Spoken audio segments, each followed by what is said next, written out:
Delhi, a thriving metropolis in a nation on the move. A nation of 1 billion people and 1 billion dreams.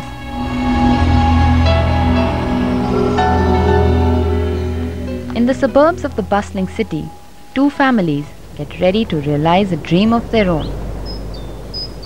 I've asked him to bring tea. I got tea for you. Yes, thank you. Meet the Marwas, planning for a very special event. Their only son, Rahul's wedding. That's enough for me always. Yeah, sure.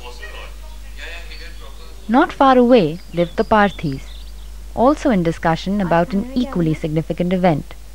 Their only daughter, Lavanika's wedding. काम divide करेंगे कैसे, time कैसे निकालेंगे यार? For the two families, it's a big occasion. And for hundreds of entrepreneurs and professionals, it's a mega business opportunity.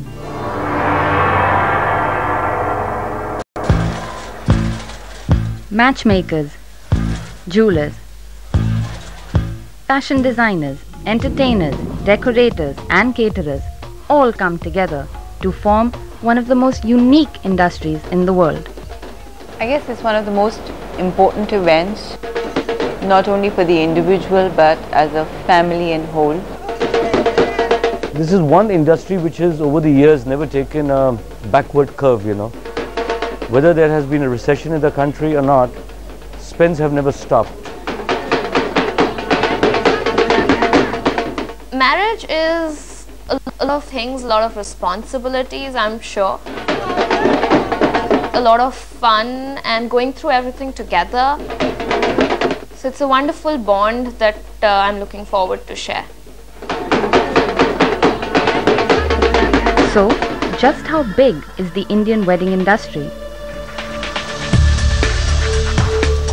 A specially commissioned survey for this program interviewed 418 middle to high income households in urban India who were or had recently been involved in planning a wedding.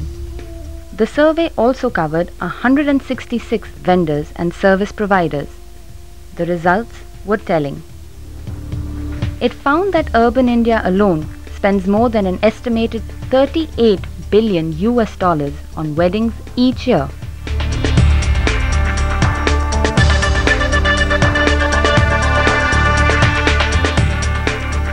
The numbers are fairly representative of what is occurring in urban, middle class and affluent India. We've all known that weddings have been a very important part of our daily lives, but more importantly, what we are finding is that as incomes go up, expenditures on weddings go up more than proportionately. That's been a finding that we've had in our work, and what we are finding that the same thing seems to be reflected in this particular study. Over the next 6 weeks, the wedding business will take an in-depth look at the multi-billion-dollar Indian wedding industry. We will explore the businesses that sustain it, and we'll meet the men and women who run them. Accompanying us will be Rahul and Lavanika. Rahul is a sailor by profession. He loves good food and fast cars. More than anything else, he loves returning home from long stints on cargo ships because he gets to spend more time with Lavanika. Lavanika is studying law. While Rahul is at sea, she pursues her goal of majoring in international law. She also dreams of building a home with Rahul. They'd been dating for 5 years when their families felt the courtship had gone on long enough.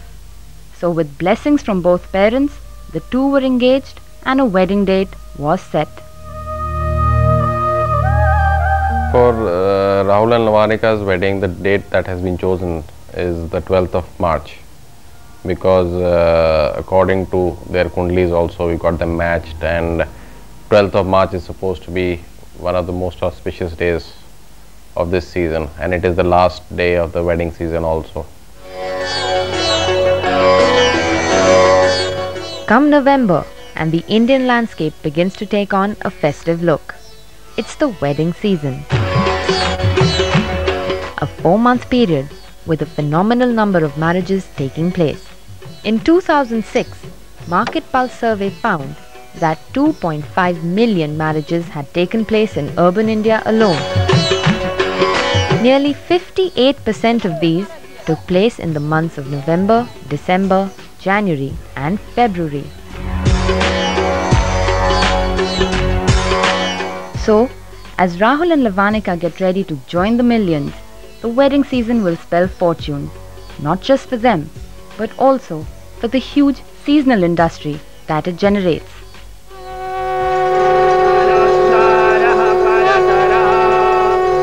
The Indian wedding isn't just a family celebration. It's an opportunity for people to put their social and financial status on display.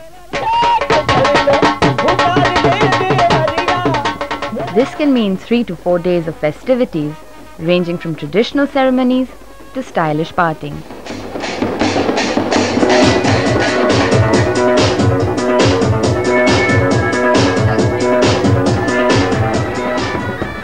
And so, everything must be spectacular.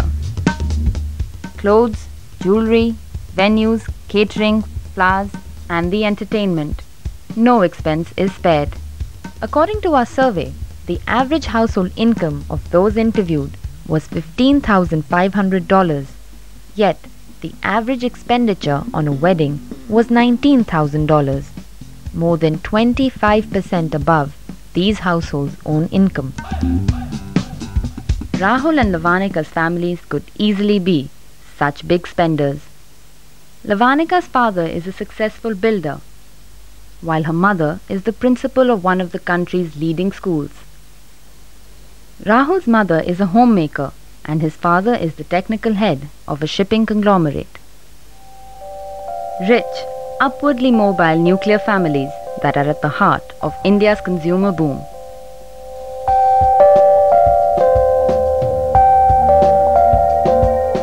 Since the early 90s, the Indian economy has been taking great strides.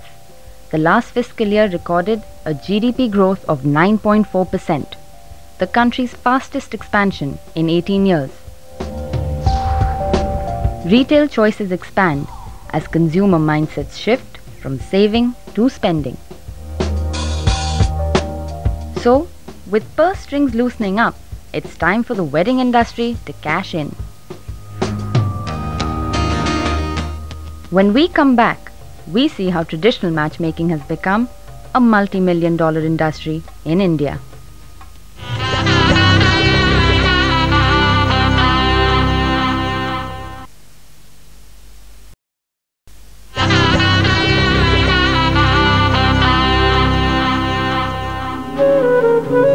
Rahul and Lavanika are a couple about to get married. They met under the most ordinary of circumstances, but once they did, the sparks flew.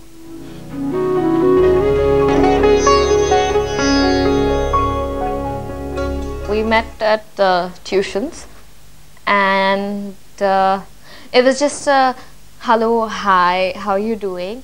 But soon after, and the soon after was like a couple of days, about a week, we discovered that we had a strong liking for each other, and it just went on from there. We started talking, and then he asked me out and we were dating.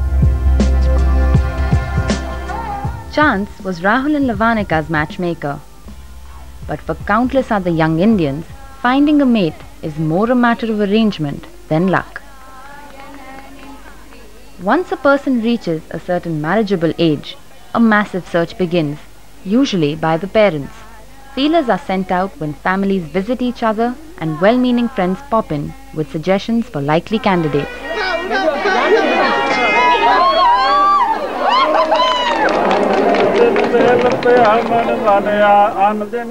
Caste, wealth, status, education, lifestyle, and of course compatibility are just some of the factors to be considered.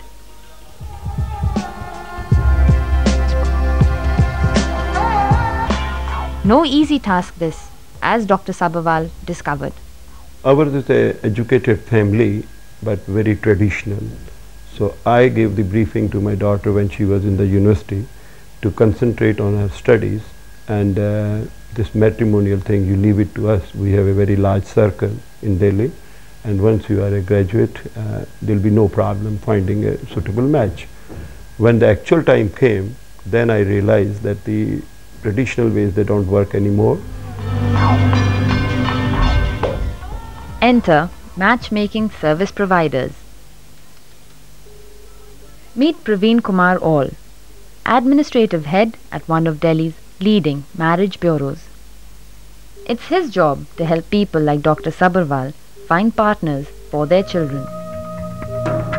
First, a detailed profile of the eligible candidate is created.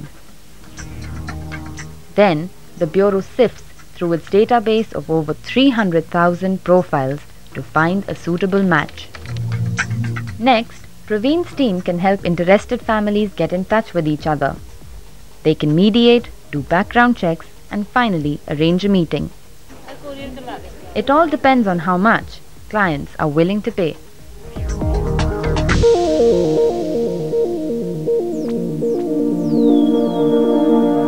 The services varies. Monetary wise, from 11,000 it goes up to £1.5 lakh. But let me explain you how it is not that a person pays 11,000 rupees and ultimately will end up paying £1.5 lakh. It goes as per the involvement. The more you involve the company into your case, the higher company charges. If you want only a compatible profiles, where you expect the profiles to be exchanged and you do the talking and everything, negotiations, this is the minimum service where we charge you 11,000. The Bureau's matchmaking strategy seems to have hit the mark. In fact, this particular center claims that every third person who walks in through their doors finds their ideal mate. It cannot be a very pleasant experience, but if you have to do everything yourself, ringing people, and some are responding, some are not responding, it may be a very bitter experience. But this is good. That somebody is doing all this work without involving you.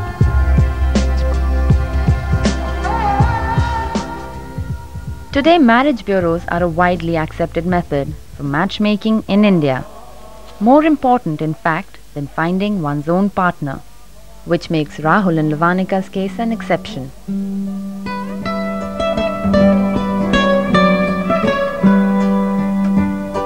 And if I wouldn't have found that perfect someone, yes, of course, my bad luck, then I would have to go for an arranged marriage.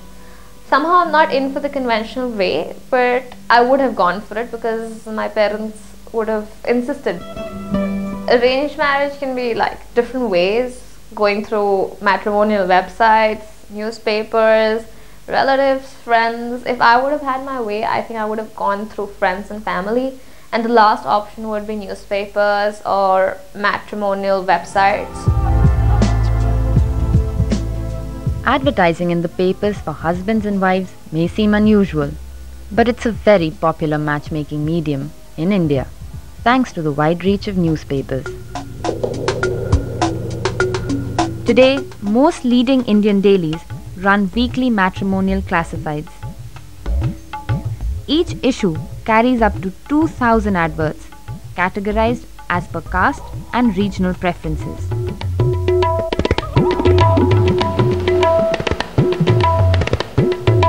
Matrimonials are a ready source of revenue for newspapers. Costing a minimum of $20, it's not too expensive for customers. Within the week, responses from around the country are delivered to the client. But in this age of instant, interactive information, even this may not be good enough. Indians can now find a spouse at the click of a mouse. Matchmaking has entered the 21st century with matrimonial websites.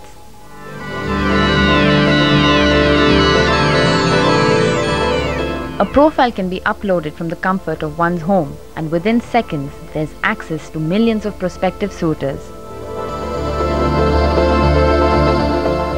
For a little over $20, a prospective bride or groom can click on the person they hope to click with.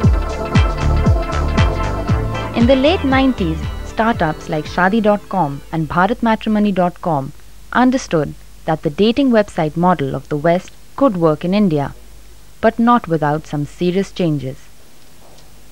Several websites created sub-portals, each catering to a specific region, so that users could browse in their own language and use services specific to their needs. Ancient Vedic systems of astrological match profiles were reinvented online. They were complemented by new age options like video uploads and chat rooms for members to meet in. This high-tech adaptation of tradition has proved to be a goldmine. Within a decade, nearly 2,500 matrimonial websites flooded the market. While some have sunk without a trace, others have shot to the top, thanks to innovative pricing strategies. We changed the business model dramatically. Earlier, when we had first launched it, was you paid to list yourself. And that wasn't working because people didn't know whether it would work or not, so why would they pay to list? Then what we tried was you could list yourself for free, but you paid to get in touch with somebody else.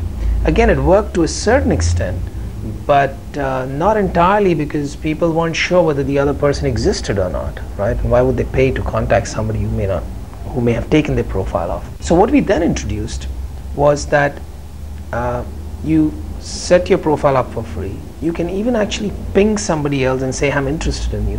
And only once that the other person accepts or declines can you pay, or you pay to take your contact further, that is to actually get in touch with that person. And that really saw things take off, because now you were providing a service and you were showing value before you asked the consumer for a subscription.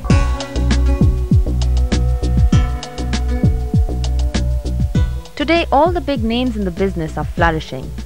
According to the Internet and Mobile Association of India, the online matrimonial market size was estimated to be nearly $20 million in the year 2006-2007 and growing at anywhere between 65 to 100% per year, something that has caught the eye of the movers and shakers of the virtual world.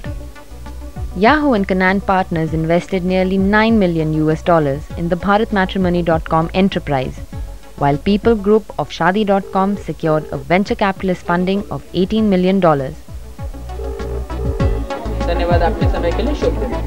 The internet is growing tremendously. Year on year, there is a very strong growth on number of people who are accessing the internet. So today, if you look at the numbers, less than 1% of the matches are made online. And there is a huge headroom to grow in this business as more and more people come and start using the internet. And that disrupts a lot of offline models, right? If you look at classified space, matchmaking space, that inherently is a business which can leverage technology far better than doing it offline in a personal manner. So it improves significantly upon the offline mechanisms of doing the same function. But it may be some time yet before matrimonial portals emerge as clear winners. Even though India is one of the global leaders in IT services, only 3 to 4% of its population actively uses the internet. This leaves a huge majority of Indians who remain untouched by the online matrimonial revolution. The solution? Offline matrimonial centers. It's like exploring a matrimonial site using a tour guide.